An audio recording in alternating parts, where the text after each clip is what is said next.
Terini parvarish qilish koreys brendlari bilan bugun qisqacha tanishamiz. Ketdik. Lagom terini namlashtirish va himoya qilishda juda yaxshi. Ularni mahsulotlari yumshoq, lekin samarali, sezgir teri uchun ideal. Accessify terini balanslash va muammoli terilar uchun zo'r. Ularni krem va serumlari terimizni tinchlantiradi va sog'lom qiladi.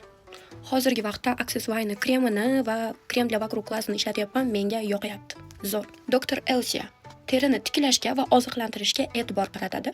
Ularni serumlari tirnalgan va qichishgan terilarni tez tinchlantiradi. O'zim ham kremidan ishlatganman va eng zo'r kremlardan bittasi deb ayta olaman. 147 ham 345 ham. Va oxirgisi Round Lab. Round Lab SPF-ni sevishimni hamma biladi. Round Lab terini namlantirish va oziqlantirishga fokuslangan. Ularni toner va maskalari terini silliq va porloq qilib qo'yadi, yaltiratadi. O'zim birinchi toner ishlatishni boshlagan vaqtimda Round Lab'nikini ishlatganman, menga juda ham yoqqan. Bugun gapirgan brendlarim meni sevimli koreys brendlarimdan edi. Siz kommentariyada qoldiring, sizni sevimli koreys brendingiz qaysi va qaysi brendlar haqida to'liq ma'lumot xohlaysizlar. Kutaman, sog' bo'linglar. Ko'rganlar uchun rahmat.